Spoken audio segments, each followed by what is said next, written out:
तो दोस्तों कैसे आप लोग उम्मीद करते हैं अच्छे होंगे। दोस्तों इस वीडियो में साइंस प्रैक्टिस सेट पेपर देखने वाले हैं। यह वीडियो बीपीएससी ट्री 4.0 के लिए अत्यंत आवश्यक है, तो आप लोग लास्ट तक जरूर बने रहेंगे। तो चलिए शुरू करते हैं। क्वेश्चन नंबर फर्स्ट से कहता है कि एक कार आधी दूरी 20 मीटर प्रति सेकंड की गति से तय करती है और अगली आधी दूरी 30 मीटर प्रति सेकंड के साथ तय करती है, तो कार की औसत गति क्या है? कार की औसत गति क्या है? तो ये हो जाएगा 2 इंटू, देखिए 2 इंटू एक्स, ये हो जाएगा 2 इंटू एक्स वाई बट्टा में होगा एक्स प्लस वाई, यानी 20 प्लस 30। ठीक है, 20 प्लस 30 ये कितना हो जाएगा 50। एक जीरो से एक जीरो कट जाएगा। ठीक है, ये कट जाएगा को 5 चौका 20। तो देखिए 5 चौका 20, 4 दूनी 8 तिरिक 24 मीटर पर सेकेंड, यानी इसका जो राइट आंसर होगा ये हो जाएगा आपको तीसरा ऑप्शन क्या होगा? राइट होगा। ठीक है, तीसरा ऑप्शन क्या होगा? राइट होगा। ठीक है, तो देखिए क्वेश्चन नंबर देखिए नेक्स्ट। कहता आसमान में उड़ते हुए पक्षी में किस प्रकार की ऊर्जा विद्यमान होती है? तो इसका राइट आंसर होगा 3, गतिज ऊर्जा और स्थितिज ऊर्जा दोनों। तो एक उड़ने वाली पक्षी में क्रमशः पृथ्वी से ऊपर की ऊंचाई और उसकी गति के कारण स्थितिज और गतिज ऊर्जा दोनों होती हैं। ठीक है, उड़ते हुए पक्षी में गतिज ऊर्जा होती है क्योंकि यह गतिमान है। इसमें उड़ान के समय किसी भी समय पृथ्वी से ऊपर की ऊंचाई के कारण किसी भी समय स्थितिज ऊर्जा होती है। नेक्स्ट देखिए, नेक्स्ट क्वेश्चन है कि 2 ग्राम और 4 ग्राम के 2 द्रव्यमान वाले पिंड समान गतिज ऊर्जा से घूम रहे हैं, इसके रैखिक संवेग का परिणाम अनुपात कितना होगा? तो देखिए द्रव्यमान m1 बराबर 2gm और m2 बराबर 4gm m2 बराबर 4gm और गतिज ऊर्जा EK1 बराबर होगा EK2। ठीक है, EK2, या फिर ये कहें m2v2 स्क्वायर बट्टा में 2। ठीक है, बट्टा में 2 और v1 square by v2 square by v2 square बराबर होगा m2 बाई m1। ठीक है, m2 बाई m1। ठीक है, m2 बाई m1, यानी ये हो जाएगा कितना? m2 बाई m1, यानी 4 बट्टा में 2, यानी ये कट के कितना होगा? 2:1। तो कितना हो जा रहा है? 2:1, यानी इसका जो होगा 113 का जो राइट आंसर होगा ये हो जाएगा आपको 2:1। अब देखिए रैखिक गति का अनुपात निकालेंगे P1 बाई P2, तो ये होगा m1 v1। ठीक है, रैखिक गति का अनुपात बटा में m2 v2, यानी ये होगा 4 इंटू रूट टू। ठीक है, v2 यहाँ पे √2 लेंगे, ये हो जाएगा आपको 1/√2। ठीक है, 1/√2। तो यहाँ पे P2 बाई P1 क्या होगा? ये होगा √2/1। क्या होगा? तो √2/1 हो जाएगा, यानी सेकंड ऑप्शन। ठीक है, क्या होगा? Second option. तो 2 ग्राम और 4 ग्राम के 2 द्रव्यमान वाले पिंड समान गतिज ऊर्जा से घूम रहे हैं, उसका रैखिक संवेग के परिमाण का अनुपात कितना होगा? तो √2:1 होगा। नेक्स्ट देखिए, गड़गड़ाहट की आवाज़ का कारण होता है, तो दूसरा ऑप्शन। तो देखिए ध्वनि के बादलों और भूमि जैसे कई परावर्तक सतहों से क्रमिक परावर्तन। गड़गड़ाहट की आवाज़ ध्वनि के बादलों और भूमि जैसी कई परावर्तक सतहों से क्रमिक परिवर्तन के कारण होता है। एक ही ध्वनि का बहुलित परावर्तन के कारण बार बार सुनाई देना अनुरणन कहलाता है। बादल के गर्जन का बार बार सुनाई देना इसी कारण उदाहरण है। क्वेश्चन नंबर देखिए 115। एक दूसरे से d दूरी पर स्थित m और कैपिटल M और स्मॉल m द्रव्यमान वाली 2 वस्तुओं के बीच लगने वाला आकर्षण बल के व्युत्क्रमानुपाती होता है। यानी देखिए F बराबर होता है Gmm by R² by d²। ठीक है, Gmm बाई d²। तो कैपिटल M एवं स्मॉल m 2 अलग अलग द्रव्यमान की वस्तुएं हैं। ठीक है, तो F जो वस्तुओं के बीच की लगने वाला बल है और D दोनों वस्तुओं के बीच की दूरी है, तो इसका राइट आंसर होगा दूसरा, यानी उनके बीच की दूरी का वर्ग। ठीक है, तो लगने वाला, तो कहता 2 वस्तुओं के बीच लगने वाला आकर्षण बल के व्युत्क्रमानुपाती है, तो उनके बीच की दूरी का वर्ग के, उनके बीच की दूरी के वर्ग के। ठीक है, अब चलिए देखते हैं नेक्स्ट। नेक्स्ट है कि एक ध्वनि तरंग की आवृत्ति 50 हर्ट्ज है और उसकी तरंग दैर्घ्य 4 मीटर है। ध्वनि तरंग की चाल कितना है? तो देखिए आवृत्ति जो है यहाँ पे 50 हर्ट्ज है और तरंग है 4, तो ध्वनि की चाल क्या होगा? ध्वनि की चाल होगा आवृत्ति, ध्वनि की चाल आवृत्ति गुने तरंग दैर्घ्य, आवृत्ति गुने तरंग दैर्घ्य। तो आवृत्ति है 50, तरंग दैर्घ्य है 4, यह होगा आपको 200 मीटर पर सेकेंड। ठीक है, 200 मीटर पर सेकेंड, यानी इसका राइट आंसर होगा फर्स्ट। नेक्स्ट, एक उत्तल लेंस की फोकस दूरी 20 सेंटीमीटर, उस पर बनने वाला प्रतिबिंब वस्तु की लंबाई के दोगुना है। लेंस से वस्तु की दूरी, तो देखिए दिया हुआ है, तो f बराबर क्या होगा? Plus 20 centimetre. ठीक है, और यहाँ पे l जो दे दिया कहता उस पर बनने वाला वस्तु की लंबाई कितना है? तो 2h है, दोगुना है। और यहाँ पे जो है तो लेंस की दूरी कितनी है? लेंस की दूरी जो है कितनी है? लेंस की दूरी निकालेंगे तो यहाँ से देखिए ये हो जाएगा आपको लेंस सूत्र से 1/f बराबर 1/v माइनस 1/u, यानी 1/20 बराबर 1/v, यानी कितना होगा? 1/v होगा माइनस 2u। ठीक है, क्योंकि लेंस इतना है पर उस पर बनने वाला प्रतिबिंब वस्तु की लंबाई के दोगुना है। ठीक है, वस्तु की लंबाई के दोगुना, तो यहाँ पर होगा माइनस में 2u, लेंस की वस्तु की दूरी। तो यहाँ पे जो हो जाएगा आपको ये हो जाएगा u बराबर v बराबर माइनस 2u। ठीक है, क्योंकि यहाँ पे है कि लंबाई के दोगुना है। ठीक है, तो v हो जाएगा माइनस 2u, उसके बाद माइनस क्या होगा? तो माइनस 1/u। ठीक है, माइनस 1/u, यानी ये हो जाएगा आपको 1/20 बराबर ये हो जाएगा -1 -1 और -2/-2u, ये होगा -3/2u, 2×20। ठीक है, तो u का मान यहाँ से कितना निकल जाएगा? माइनस का 30 सेंटीमीटर, माइनस का 30, यानी फर्स्ट ऑप्शन। नेक्स्ट देखिए, कॉन्सर्ट हॉल और सिनेमा हॉल की छतों को कैसे बनाया जाता है ताकि ध्वनि का परावर्तन के बाद हॉल के सभी कोनों तक पहुंचा जा सके? 118 का फर्स्ट वक्रीय। तो कॉन्सर्ट हॉल और सिनेमा हॉल की छतों को वक्रीय बनाया जाता है ताकि ध्वनि को परावर्तन के बाद हॉल के सभी कोनों तक पहुंचाया जा सके। व्याख्याता हॉल या सिनेमा हॉल में अनावश्यक अनुरणन को रोकने के लिए हॉल की दीवारें खुरदरी बनाई जाती हैं। नेक्स्ट, यदि 85 डिग्री तापमान वाले 2.5 लीटर गर्म पानी को 4.5 लीटर ठंडे पानी के साथ मिलाया जाता है तो संतुलन ताप तक पहुंचाने पर ठंडे पानी का तापमान 15 डिग्री सेल्सियस बढ़ जाता है। यह मानकर कि कोई उष्मा हानि नहीं हुई है, ठंडे पानी का प्रारंभिक तापमान ज्ञात करें। तो देखिए, तो यहाँ पे हो जाएगा आपको ठंडे पानी का प्रारंभिक ताप, तो हॉट T1 बराबर कितना है? 85 डिग्री सेल्सियस हॉट, और सॉलिड में जो है T2 बराबर है 15 डिग्री सेल्सियस। तो ये हो जाएगा 2.5 लीटर L1, L2 है 4.5 लीटर। ठीक है, तो कोल्ड वाटर से लिया गया हीट जो होगा ये हॉट वाटर के द्वारा हीट लॉस होगा। ठीक है, यानी ये हो जाएगा आपको, इसका राइट आंसर होगा सेकंड ऑप्शन। कितना होगा? तो ये हो जाएगा 43। ठीक है, तो क्या हो जाएगा? 43 हो जाएगा। कैसे? तो देखिए यहाँ पे हो जाएगा आपको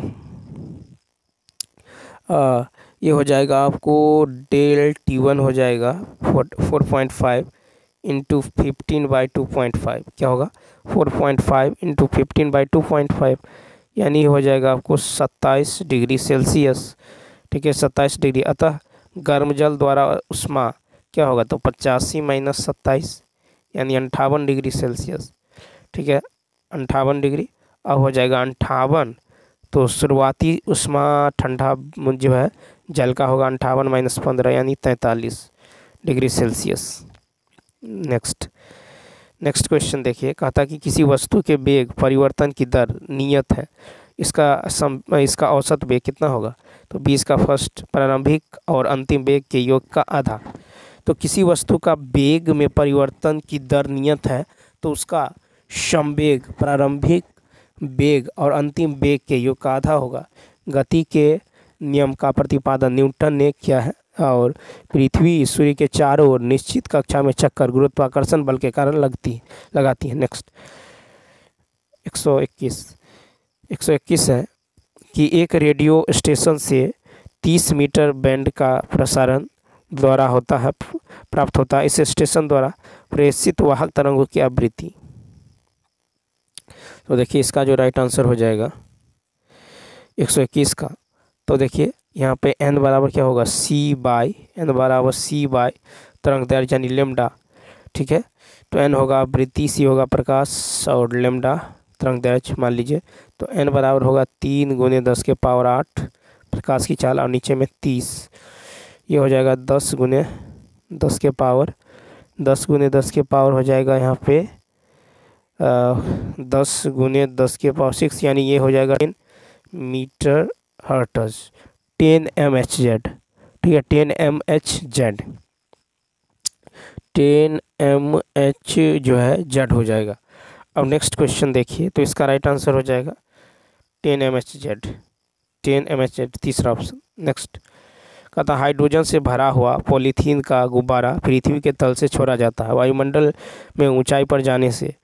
122 का 3 गुब्बारे के आमाप में वृद्धि। हाइड्रोजन से भरा हुआ पॉलीथीन का गुब्बारा जब पृथ्वी के तल से छोड़ा जाता है तो वायुमंडल में ऊंचाई पर जाने पर वायु का घनत्व कम हो जाता है और इसलिए इस गुब्बारे के आमाप में वृद्धि होगी। 123 कहता यदि साबुन के 2 भिन्न भिन्न व्यास के बुलबुलों को एक नली द्वारा एक दूसरे के संपर्क में लाया जाए तो क्या घटित होगा।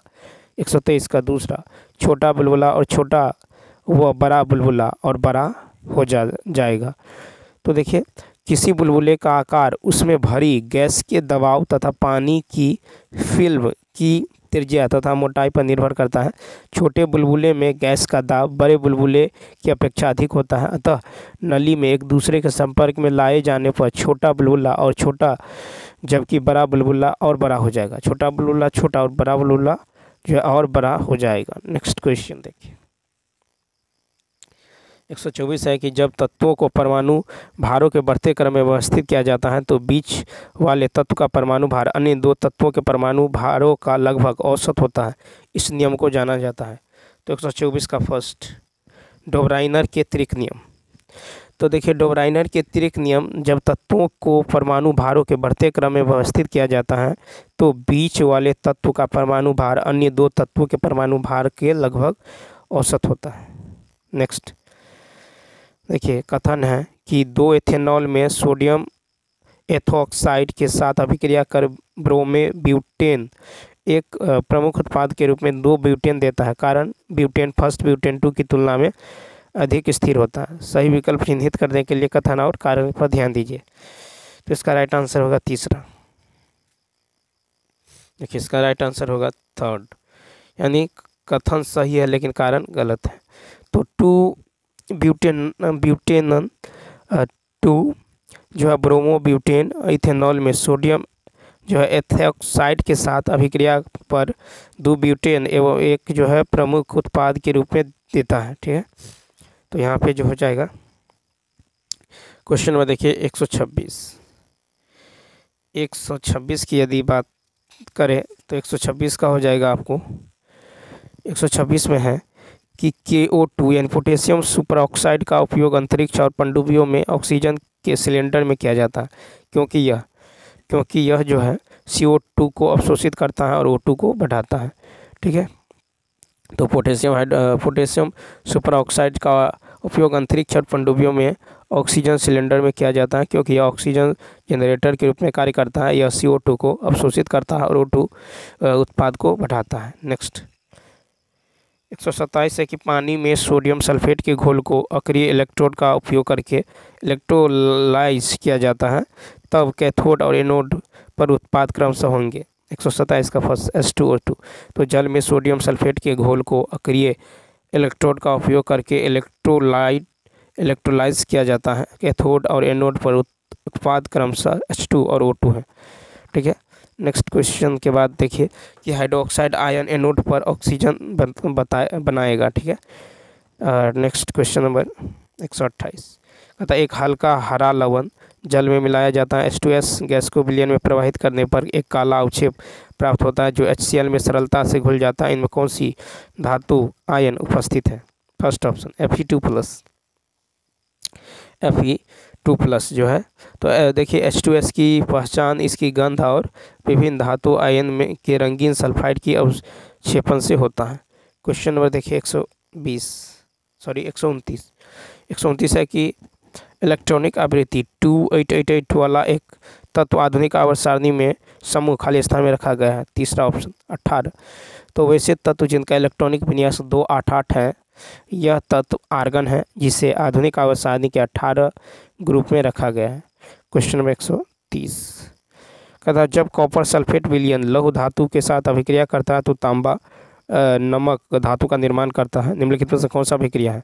130 का फर्स्ट एकल विस्थापन अभिक्रिया। जब कॉपर सल्फेट विलयन लौह धातु के साथ अभिक्रिया करता है तो तांबा नामक धातु का निर्माण होता है। यह अभिक्रिया एकल विस्थापन अभिक्रिया है। नेक्स्ट क्वेश्चन देखिए 131 देखिए 131 की बात करें। 131 है कि एक लंबी ट्यूब से जुड़ी अमोनिया की एक बोतल और सूखी हाइड्रोजन क्लोराइड की एक बोतल के दोनों सिरों को एक साथ खोला जाता है। सबसे पहले सफ़ेद अमोनियम क्लोराइड वाले कहाँ बनेगा? तो दूसरा ऑप्शन हाइड्रोजन क्लोराइड की बोतल के पास। तो प्रसार उच्च सांद्रता वाले जो है क्षेत्र से कम सांद्रता वाले क्षेत्र परमाणु अणुओं की सुधार। जब कॉपर सल्फेट विलयन लौह धातु के साथ अभिक्रिया करता है तो तांबा नामक धातु का निर्माण होता है। यह अभिक्रिया जो है, तो देखिए ये जो है हाइड्रोजन क्लोराइड की बोतल के पास बनेगा। ठीक है, गैसों के प्रसार की दर गैस के आणविक द्रव्यमान पर निर्भर करती हैं। ठीक है, नेक्स्ट क्वेश्चन देखिए क्वेश्चन नंबर 132।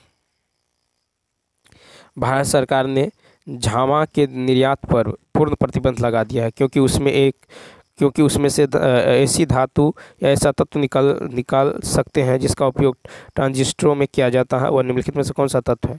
तो दूसरा जर्मेनियम। ठीक है, झामा यानी जला हुआ कोयला से जर्मेनियम तत्व निकाले जाते हैं जिनका उपयोग ट्रांजिस्टर निर्माण में होता है। ट्रांजिस्टर का आविष्कार जॉन बार्डीन ने किया था। देखिए माणिक्य और नीलम रासायनिक रूप से कैसे जाने जाते हैं? तो एल्युमिनियम ऑक्साइड माणिक्य और नीलम कोरंडम के जवाहरात रूप हैं। कोरंडम प्राकृतिक रूप से एल्युमिनियम ऑक्साइड के क्रिस्टलीय रूप में पाया जाता है। सल्फर, एल्युमिनियम और लौह के गलनांक जो है क्रमशः 113, 666, 1535। निम्नलिखित में कौन सा सही है? 134 होगा 2। एल्युमिनियम तथा आयरन 2000 डिग्री सेल्सियस तापमान पर ठोस है। ठीक है, तो सल्फर का जो गलनांक है 113 डिग्री सेल्सियस है और एल्युमिनियम का है 666, लौह का है 1535। तो एल्युमिनियम और आयरन 200 डिग्री सेल्सियस तापमान पर ठोस है क्योंकि एल्युमिनियम तथा लौह गलनांक बिंदु से कम तापमान पर ठोस अवस्था में पाई जाती है। 135 निम्नलिखित में से सत्य कथन है। तीसरा, तो बेकेलाइट और मेलामाइन दोनों ही थर्मोस्टेटिक प्लास्टिक है। ठीक, नेक्स्ट क्वेश्चन 136 है कि मनुष्य जाति के एक पुरुष को उसके एक्स शुक्राणु उसके या उसकी से प्राप्त होते हैं। तो 136 का होगा फर्स्ट माता। तो मानव जाति के एक पुरुष को उसका एक्स जो है शुक्राणु उसकी माता से प्राप्त होता है। मनुष्य में 23 जोड़ी अर्थात 46 गुणसूत्र पाए जाते हैं जिनमें 22 जोड़ी सभी में समान होते हैं जिन्हें ऑटोसोम्स कहते हैं। ठीक है, जबकि 23वीं जोड़ी असमान होती है। 2 ये पुरुषों में XY तथा महिला में XX होता है। Y गुणसूत्र आकार में X से छोटा होता है। ठीक है, युग्म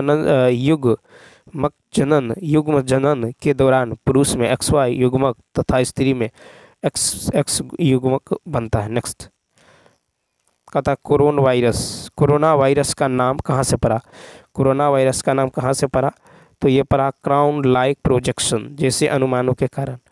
ठीक है, तो क्राउन लाइक प्रोजेक्शन अनुमानों के कारण कोरोना वायरस का नाम दिया गया। इलेक्ट्रॉन माइक्रोस्कोप के द्वारा देखे जाने पर जो है वायरस क्राउन जैसा दिखता है। लैटिन में कोरोना का अर्थ है हेलो या क्राउन। नेक्स्ट मानव शरीर के आंतरिक अंगों की छवियां प्राप्त करने के लिए किस उपकरण में जो है अल्ट्रासोनिक तरंगों का उपयोग किया जाता है? 138 का फर्स्ट, तो अल्ट्रासाउंड स्कैनर। मानव शरीर के आंतरिक अंगों को छवियां प्राप्त करने के लिए अल्ट्रासाउंड स्कैनर का उपयोग किया जाता है। ठीक है, मानव की सुनने की आवृत्ति 20 हर्ट्ज से 20,000 हर्ट्ज तक होती है। ठीक है, नेक्स्ट क्वेश्चन देखिए 139।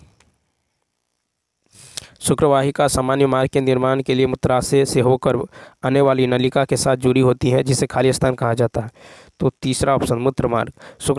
शुक्रवाहिका सामान्य मार्ग के निर्माण के लिए मूत्राशय से होकर आने वाली नलिका के साथ जुड़ी होती है जिसे मूत्र मार्ग कहते हैं। 140 कहता है कि मानव तंत्र में प्रतिऑक्सीकारकों के कार्य क्या हैं? 140 का 3, यह जो है यह मुक्त मूलकों के प्रभाव से जो है बनता है। तो 140 हो जाएगा कि ऑक्सीकरण अभिक्रिया से मुक्त मूलक उत्पन्न होते हैं जिनके द्वारा कोशिकाओं को क्षति पहुंचाने वाली श्रृंखला अभिक्रिया आरंभ हो जाती है। प्रतिऑक्सीकारक पदार्थ स्वयं एवं मुक्त मूलकों से ऑक्सीकृत हो जाते हैं जिससे श्रृंखला अभिक्रिया को तोड़ने में मदद मिलती है। Question number 141। 141 है कि क्या होगा यदि दी गई खाद्य श्रृंखला में हिरण ना हो तो? 141 हिरण ना हो तो तीसरा ऑप्शन देखिए, शेर की आबादी घट जाएगी और घास की मात्रा बढ़ जाएगी। ठीक है, तो इसका राइट आंसर हो जाएगा 142। देखिए कहता शुद्ध मटर के पौधे को ए को शुद्ध मटर के और बी और पौधे बी के साथ संकरण किया जाता है या पाया जाता है कि एक की तरह दिखने वाला F1 पीढ़ी में नहीं दिखाई देते हैं। ए बी में से कौन पौधे लंबे और सबसे छोटे हैं? तो 142 का होगा तीसरा ऑप्शन, यानी ए छोटे हैं बी लंबे हैं। ठीक है, तो पौधा ए और पौधा बी शुद्ध नस्ल के हैं जिसका अर्थ है कि वे समयुग्मनजी हैं। ठीक है, इसीलिए किया जाता है तो F1 पीढ़ी के सभी पौधे या विषम युग्मनजी होंगे। ठीक है, नेक्स्ट क्वेश्चन देखिए, क्वेश्चन नंबर देखिए 143 कहता है कि कायिक प्रवर्धन के लिए निम्नलिखित में से कौन सा सत्य है? कायिक प्रवर्धन के लिए निम्नलिखित में से कौन सा सत्य है? तो देखिए यहाँ पे कायिक प्रवर्धन के लिए सत्य जो होगा तीसरा हो जाएगा, यानी ए और बी। यानी कायिक प्रवर्धन द्वारा उत्पादित पौधों में फूल और फल जो है उगने में कम समय लगता है। नए पौधे मूल पौधे की सटीक जो है प्रतियां होती हैं। तो कायिक प्रवर्धन द्वारा उत्पादित पौधों के में बीज द्वारा उत्पन्न पौधे की तुलना में फूल और फल उगने में कम समय लगता है। नए पौधे मूल पौधे की सटीक प्रतिलिपि होती है क्योंकि वे एक ही माता पिता से उत्पन्न होते हैं। नेक्स्ट, निम्नलिखित में से जीवाणुओं बैक्टीरिया द्वारा फैलने वाले रोगों का समूह। तो तीसरा ऑप्शन देखिए, बैक्टीरिया द्वारा जीवाणु द्वारा, तो ये हो जाएगा तपेदिक यानी ट्यूबरकुलोसिस, न्यूमोनिया और मियादी बुखार यानी टाइफाइड। तपेदिक, न्यूमोनिया तथा मियादी बुखार टाइफाइड जीवाणु जनित रोग हैं। तपेदिक तथा मियादी बुखार जो साल्मोनेला टाइफी की वजह से होने वाला गंभीर रोग है। निमोनिया रोग ज़्यादातर बैक्टीरिया के कारण होता है परंतु यह वायरस, कवक और परजीवी के कारण होता है। 145 है कि निम्नलिखित में से कौन सा कथन मानव परिसंचरण तंत्र में शिराओं के विषय में सत्य है? 145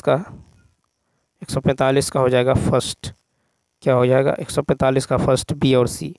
ठीक है, बी और सी। तो शिराओं का प्रारंभ के शिकाओं से होता है। शरीर के विभिन्न अंगों से अशुद्ध रक्त की हृदय की ओर लाने वाली वाहिकाएं शिरा कहलाती है। शिराओं की दीवारें पतली होती हैं। मांसपेशी उत्तक कम होता है। जहाँ तहाँ अंतरकला स्तर की वृद्धि में जो कपाटकाएँ बन जाती हैं। ठीक है, तो बी और सी हो जाएगा, यानी शिराएँ क्या होगा, शिराओं की दीवार पतली होती है और शिराएँ रक्त को विभिन्न अंगों से हृदय की ओर ले जाती हैं। नेक्स्ट कहता सेलुलोज बहुत खाद्य पदार्थ मानव संतुलित आहार के आवश्यक अवयव माने जाते हैं। निम्नलिखित में से कौन सा एक कथन सेलुलोज के बारे में सही है? 146 का होगा फर्स्ट, मानव में सेलुलोज नामक एंजाइम नहीं होते हैं।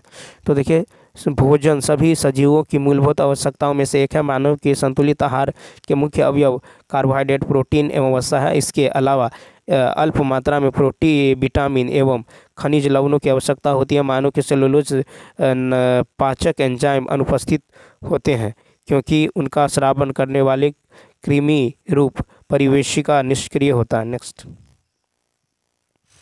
कहता सिर और ऊपरी जबड़े के बीच का जोड़ एक उदाहरण है 147 का 2 बंद जो है संधि फिक्स्ड ज्वाइंट।